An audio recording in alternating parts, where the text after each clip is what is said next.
Às vezes, a única forma de vencer é se deixar perder.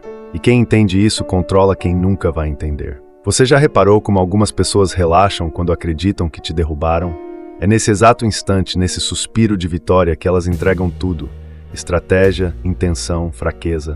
A tática da rendição não é submissão, é infiltração.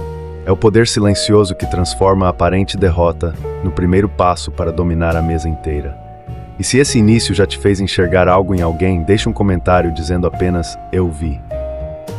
Isso me mostra que você está pronto para continuar. O ambicioso comete sempre o mesmo erro fatal. Ele confunde força com impacto, e confunde impacto com respeito. Ele entra em cada ambiente tentando provar algo, provar que sabe, provar que pode, provar que não deve ser ignorado. E toda vez que tenta demonstrar superioridade, desperta exatamente aquilo que deveria temer: competição e autoproteção alheia. O outro fecha o jogo, a conversa endurece, a negociação esfria, a confiança evapora, e quando percebe, ele está lutando uma guerra que ele mesmo provocou. Esse é o destino de quem acredita que poder é gritar mais alto. O que ninguém te contou é que o ego é um inimigo sofisticado. Ele te empurra para batalhas que não valem nada. Ele te faz reagir por impulso. Ele transforma cada provocação em uma disputa e cada disputa em uma armadilha emocional. O ego é a força que te convence de que recuar é fraqueza, quando na verdade recuar com intenção é o movimento mais perigoso que existe para quem está do outro lado. Porque quem recua, observa. Quem observa, entende. E quem entende, decide quando atacar. A Lei 22 revela isso com precisão cirúrgica. Resistir demais não te fortalece, te expõe. O arrogante, o opressor, o manipulador, todos eles existem porque alguém reage como eles esperam, como você sempre reagiu. Eles começam fortes porque você tenta ser mais forte. Eles se armam porque você se impõe. Eles te analisam porque você tenta impressionar. A fraqueza não está no ato de recuar. Está no medo irracional de parecer menor por alguns instantes. E aqui vai a verdade incômoda. O ambicioso que não domina o próprio ego é sempre derrotado por ele. Se esse ponto te atingiu de alguma forma, curta o vídeo agora. Não é só engajamento, é um marcador de que você entendeu onde a verdadeira queda começa. A rendição estratégica funciona porque toca em uma falha ancestral da mente humana, o instinto de baixar a guarda quando acredita que já venceu. O agressor relaxa, o arrogante se expande, o controlador perde vigilância.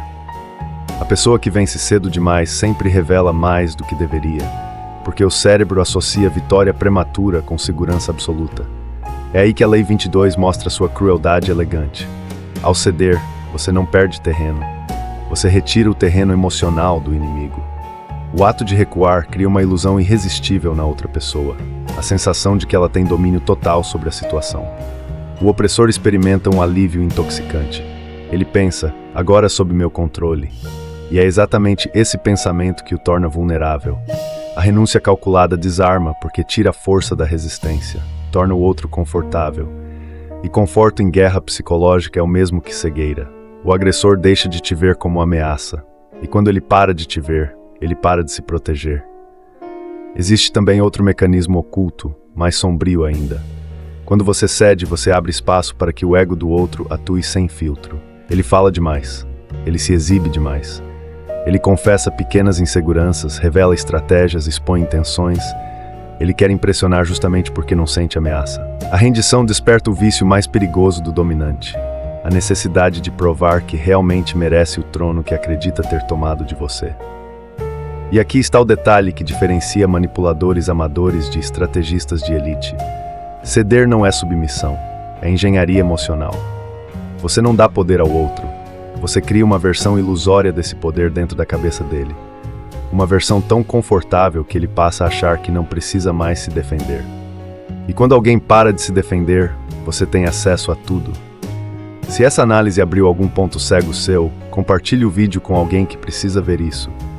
Sua recomendação pode mudar a forma como essa pessoa joga o jogo. Agora que você entende a psicologia por trás da rendição, entramos no território onde a Lei 22 se torna realmente perigosa, a aplicação prática. É aqui que o jogo muda, porque a rendição não é só um conceito, é uma estratégia operacional. E como toda estratégia, ela tem um método, uma mecânica, um passo a passo quase matemático. O primeiro passo é simples, mas exige disciplina. Ceder terreno antes que o outro te force a fazê-lo. Quando você recua por escolha e não por obrigação, cria a impressão de que está aceitando a derrota, quando na verdade está invertendo o eixo do poder. O segundo movimento é a desativação emocional. Quando você demonstra resistência, o outro se arma. Quando você demonstra entrega, o outro se abre. É contraintuitivo, mas funciona. A sensação de vitória faz o agressor diminuir o ritmo, falar mais, mostrar demais. E é nisso que a rendição brilha. Ela não muda o comportamento dele, muda a percepção dele sobre você. A pessoa acredita que te quebrou, e quem acredita que venceu, perde a vigilância. O terceiro passo é o mais delicado: instalar o excesso de confiança. Você precisa parecer menor, menos preparado, menos informado, não submisso, apenas irrelevante. É nesse espaço que o ego do outro cresce além do limite e começa a cometer erros básicos. Ele entrega informações que jamais revelaria a alguém do mesmo nível. Ele mostra suas estratégias porque na mente dele, você já saiu do tabuleiro. É exatamente esse distanciamento que te dá a visão total do jogo. E então vem o passo final: redirecionar a dinâmica. A pessoa que acreditou ter vencido começa a fazer concessões sem perceber. Ela reduz resistência, diminui confronto, aceita termos, afrouxa defesas. A rendição é um cavalo de Troia comportamental. Você entra pela porta que o próprio inimigo abriu. E quando ele finalmente percebe, você já está lá dentro, reorganizando tudo. Se essa explicação fez peças caírem na sua cabeça, inscreva-se agora no canal. Conteúdos assim não são para espectadores casuais. São para jogadores que querem dominar o jogo do poder em silêncio. Agora entramos no arsenal oculto da Lei 22, as armas específicas que transformam a fraqueza controlada em uma ferramenta devastadora. Cada uma delas opera de maneira silenciosa, quase invisível, mas todas têm o mesmo efeito: abrir brechas profundas no psicológico do adversário. A primeira é a fragilidade calculada. Não é parecer fraco, é parecer não ameaçador. Pequenas hesitações ensaiadas. Silêncios milimétricos. Perguntas simples que sugerem falta de entendimento, mas apenas o suficiente para provocar condescendência. É a condescendência que destrói gigantes. A segunda arma é a desistência simbólica. É quando você abre mão de algo pequeno, algo que o outro considera importante, apenas para fazer ele acreditar que ganhou mais do que realmente ganhou. Você entrega migalhas que parecem banquetes. Essa sensação engorda o ego do agressor. E um ego cheio fica inevitavelmente cego. Ele relaxa, ele comemora cedo, ele perde precisão, e ele battery tuberoffernes poured. A terceira arma é a mini concessão estratégica. Não é ceder, é trocar percepção. A mini concessão serve para fazer o outro acreditar que sua força está intacta, enquanto a dele está sendo drenada. Você aceita um pedido tolo, concorda com um detalhe irrelevante, recua em um ponto sem importância. E enquanto o opressor celebra, você observa a estrutura interna dele se abrir como uma caixa sem trava. Depois vem uma das mais letais, o colapso planejado. Aqui você simula exaustão, frustração ou desgaste emocional. Só o suficiente para fazer o outro baixar completamente as defesas. Ele acha que você chegou ao limite, e é exatamente nesse momento que ele começa a revelar o que guarda as 7 chaves. Estratégias, medos, intenções, alianças, fraquezas, tudo escapa pela fronteira da arrogância. E por último, a arma que amarra todas as outras, o olhar analítico por trás da rendição. Por fora você parece aceitar, por dentro você mapeia tudo. Essa é a diferença entre quem perde e quem escolhe perder. Se alguma dessas armas te mostrou uma situação que você nunca tinha percebido, deixe seu like agora. Assim eu sei que você está absorvendo a engenharia por trás da lei. Agora você vai enxergar a Lei 22 acontecendo fora dos livros, no mundo real, onde o poder se move em silêncio e ninguém admite o que realmente faz. Há alguns anos, um CEO extremamente respeitado, conhecido por sua calma, quase ingênua, usou a rendição estratégica para esmagar concorrentes muito maiores. Ele fingia não entender detalhes técnicos em reuniões críticas. Fazia perguntas básicas, quase bobas. Parecia perdido. Isso desativava a tensão na sala. Os rivais relaxavam e explicavam demais. Cada explicação era uma arma nova entregue de bandeja. Quando a negociação chegava ao ponto decisivo, ele simplesmente recolhia tudo que havia sido revelado e posicionava sua empresa no local exato onde todos acreditavam que ele não tinha alcance. Na política internacional, essa tática é ainda mais brutal. Diplomatas experientes fingem desconhecer cláusulas, acordos ou especificações. Uma sobrancelha levemente levantada, uma pergunta de iniciante, uma pausa estratégica. O adversário, tomado pelo desejo de corrigir, começa a esclarecer o que não deveria, revelando suas intenções reais. Em disputas diplomáticas, quem fala demais perde terreno que nunca mais recupera. E no mundo corporativo, a rendição estratégica aparece em negociações diárias. Um funcionário ambicioso aceita uma crítica injusta para observar o comportamento do superior. Ele cede no pequeno para entender o grande. Ele se retrai para enxergar o que não é dito. E no momento certo, armado com informações, ele vira o jogo.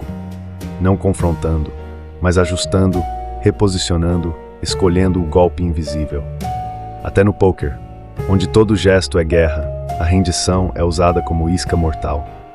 Jogadores profissionais fingem fraqueza, respiram fundo, soltam as fichas como quem perdeu a fé. O oponente, confiante demais, dobra a aposta. E quando as cartas se abrem, sua arrogância cai junto com suas fichas. Se algum desses exemplos te fez enxergar alguém que joga assim na sua vida, comente, eu já vi essa tática. Quero saber quem também identificou esse padrão no mundo real. Até aqui, você aprendeu como a rendição estratégica funciona, mas existe um território sombrio que precisa ser encarado. O limite entre parecer fraco e se tornar fraco. Muitos ambiciosos que começam a usar a Lei 22 se apaixonam demais pelo personagem. E quando isso acontece, o teatro vira identidade. Eles se acostumam a ceder, se acostumam a evitar conflitos, se acostumam a baixar a cabeça mesmo quando não deveriam. E é assim que a estratégia, antes letal, a rendição estratégica só funciona quando você continua no controle, não quando ela controla você. A primeira armadilha é psicológica. A mente humana tende a repetir comportamentos que evitam dor imediata. Fingir submissão exige frieza, mas também traz um alívio temporário. Menos atrito, menos tensão, menos confronto. E esse alívio pode viciar. É aqui que muitos se perdem. Usam a Lei 22 para evitar enfrentar pessoas, situações e responsabilidades, quando o objetivo era usá-la apenas para reposicionamento estratégico. A linha entre inteligência e covardia é fina, e quem não vigia essa linha, cai. A segunda armadilha é social. Se você atua fraco por tempo demais, os outros começam a acreditar. Seu valor diminui, sua presença perde peso, sua autoridade silenciosa se dissolve. Parecer fraco abre portas, mas permanecer fraco as fecha. A rendição só funciona quando é temporária, calculada e invisível. Se vira padrão, deixa de ser tática e vira reputação. E reputação é um dos ativos mais difíceis de recuperar no jogo do poder. A terceira armadilha é interna, quando você começa a acreditar no papel que criou. A rendição estratégica exige duas camadas, a externa que cede e a interna que calcula. Se a parte interna enfraquece, tudo desaba. Por isso, antes de aplicar a Lei 22, você precisa de uma postura implacável. Por fora, flexível, por dentro, inabalável. Se esse alerta te fez enxergar algum momento em que você mesmo passou do limite, deixe seu like agora. Marque esse ponto como um divisor. Você não vai mais permitir que a tática vire fraqueza real. Aqueles que ignoram a Lei 22 terminam sempre do mesmo jeito. Esmagados pela própria teimosia, derrotados pelo ego que tentaram proteger, expostos diante daqueles que aprenderam a recuar enquanto eles sangravam força. Alguns perderam alianças, outros perderam posições, muitos perderam reputação, porque resistiram onde deveriam ter cedido e cederam onde deveriam ter calculado. A rendição mal aplicada cobra juros, e quando cobra, ninguém sobrevive ileso. Agora, se realmente compreendeste o poder desta lei, responde-me isto. Poucos vêm além das aparências. Serás um deles? Imagina um campo silencioso após a batalha. Não há gritos, não há glória, apenas poeira, aço frio e o eco de decisões que já não podem ser desfeitas. No centro, uma peça caída, um cavalo de xadrez quebrado e ao lado uma flor que ninguém ousou tocar. O poder, quando parece morto, está apenas recolhido. Eis o enigma. Na guerra invisível dos egos, qual é a única vitória que nasce de uma derrota que você escolhe? A pista verdadeira é algo que enfraquece o outro sem que ele perceba. A pista falsa é algo que exige sacrifício definitivo. Pensa. E responde com frieza. Escreva sua resposta nos comentários e veremos quem realmente compreendeu o poder escondido na rendição. Poucos ousam responder e menos ainda acertam.